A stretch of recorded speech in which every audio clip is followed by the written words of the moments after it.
Hi everyone, my name's Aisha Perez. I've been a respiratory therapist for 15 years now in Sacramento, California. I work for a very large community hospital. Wasn't large when I first started my career.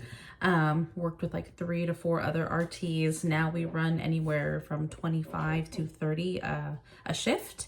For the past 3 years, I have been in a leadership position. I am one of 7 leaders in our leadership team for our pulmonary department. We have a department of about 175 staff.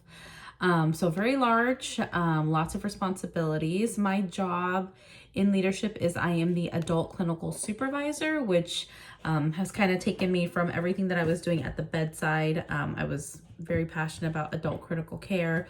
So ED, adult ICU, operated in a charge lead capacity for about 10 years.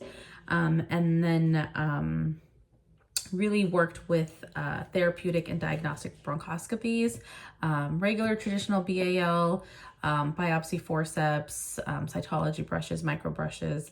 But then before I transitioned to leadership, really took a role in doing our EBUS procedures with our pulmonologist, and then lastly, our robotic navigational bronchs through the ION platform. So lots of changes in the field. Like I mentioned, I got into healthcare about 15 years ago. Really did it just because I was really just drawn to healthcare. Wasn't sure if I wanted to do like PA or nursing. Kind of fell into respiratory and loved it.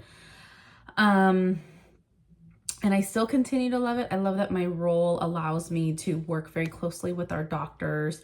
Most recently, I collaborated with 2 of our ICU medical directors, and we updated our ventilator protocol, our ARDS protocol, and our ventilator discontinuation protocol, most importantly.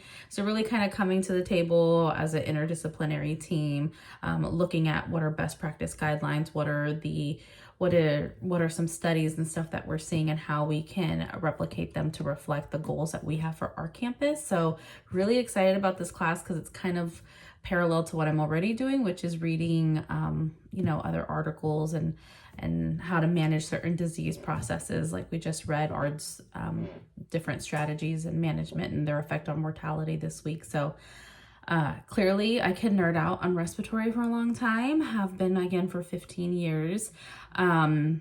That's also kind of why I have advanced my degree and working towards that goal, and hope to do even more education after the fact, just because you just never know what opportunity might pop up along the way. So in the meantime, enjoying what I'm doing, really enjoying my job. Can be very demanding at times, as we all know respiratory therapy can be, but love it nonetheless, and really excited to learn more in this class. Thanks.